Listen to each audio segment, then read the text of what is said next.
Bonjour et bienvenue dans la chaîne Mathématiques Sciences.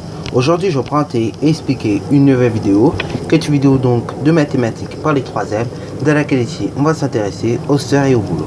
Alors donc là dans cette vidéo là, je ne vais pas m'étendre plus sur le sujet, juste vous dire encore la différence entre une sphère et une boule. Parce que souvent en fait on confond les deux, surtout quand on est en 6e, 5e, on confond bien les deux. Bon en 5e j'ai eu l'occasion je crois de vous donner la différence. En 4e je crois j'ai pas eu le temps de le faire, donc je vous le refais à nouveau en 3e, parce que par la suite vous serez amené à calculer les volumes au désert et du coup ce sera intéressant de déjà connaître un peu la différence.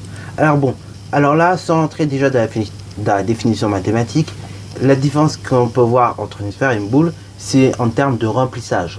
Si vous voulez, la sphère c'est creux, tandis que la boule c'est plein, ok. La boule c'est rempli, tandis que la sphère c'est creux. Alors par exemple si vous prenez, je sais pas, une balle de tennis. Alors une balle de tennis, si vous regardez bien, au final c'est creux à l'intérieur, ok. Alors oui, pour ceux qui ont déjà essayé d'appuyer une balle de tennis, c'est faisable. Et vous voyez qu'elle se plie. Alors par exemple aussi, si vous regardez une balle de ping-pong, alors une balle de ping-pong, c'est la même chose. Vous pouvez très bien l'appuyer, ok. Et du coup, ça va se déformer à un certain moment. Donc là, pareil, on peut voir que c'est une sphère, ok. Mais par exemple, si vous prenez les boules que vous jouez avec, hein, par exemple les billes ou bien les boules qu'on peut s'amuser à jouer avec. Alors par exemple, j'en ai une juste à côté de moi. Voilà, donc vous avez des boules qu'on peut trouver en magasin de cette forme-là. Alors bon, moi elle est cassée la mienne, mais voilà, donc en gros c'est une boule.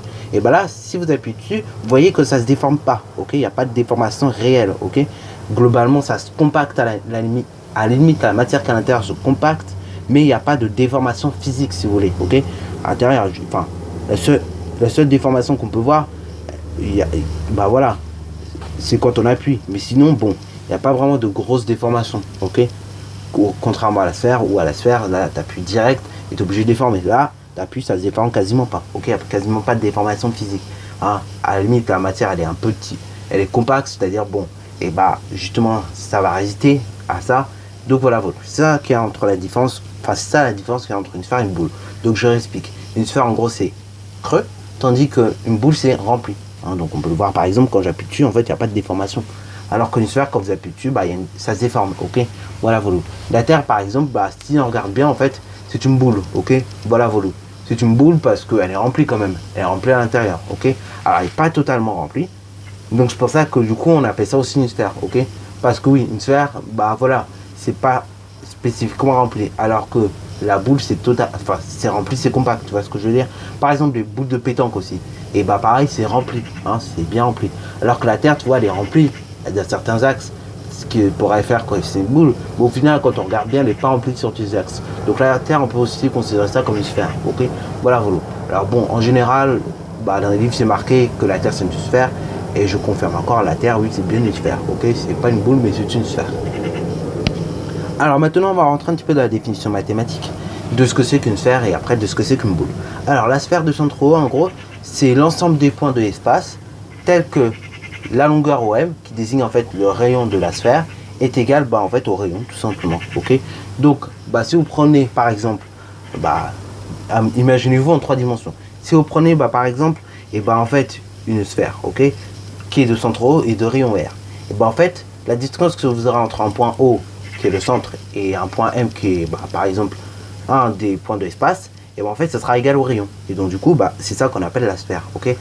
En mathématiques. Donc la sphère, c'est l'ensemble des points d'espace tel que la longueur EM est égale en fait au rayon.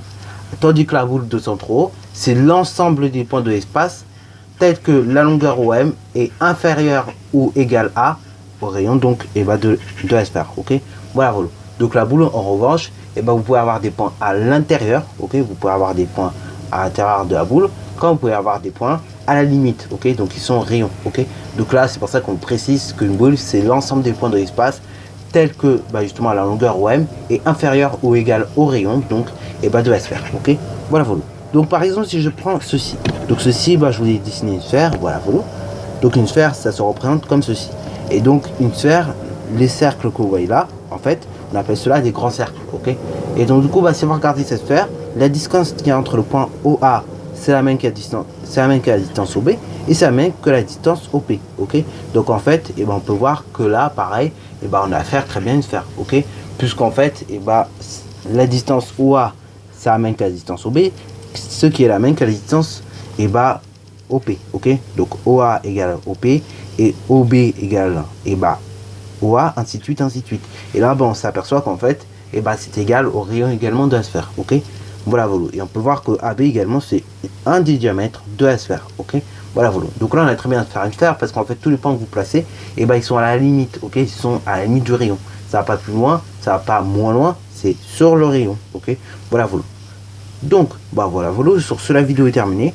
Donc là, avant que la vidéo se termine, je vais juste vous préciser un truc. Du coup, quand on vous demandera dans un exercice type brevet, il faudra avoir deux types de consignes en tête quand on vous parlera de sphère de boule au brevet. Quand on parle de sphère de boule au brevet, en général, on vous demandera par exemple au niveau des boules de calculer le volume d'une boule. Tandis qu'au niveau des sphères, on vous demandera de calculer l'aire de la sphère. Pourquoi l'aire? Parce qu'en fait, tout simplement dans une sphère, on a dit que en fait, on avait des points qui étaient à la limite du cercle. Donc du coup, on calcule juste l'aire que ça représente. Par contre, la boule, comme c'est rempli à l'intérieur, c'est un certain volume. Donc du coup, là, on calcule le volume du boule. Tandis que pour la sphère, vu que c'est juste le tour, en fait, on calcule juste l'aire que ça représente. Voilà. Bon, au niveau des formules, ne vous inquiétez pas. Il y a une vidéo qui arrivera très très très bientôt.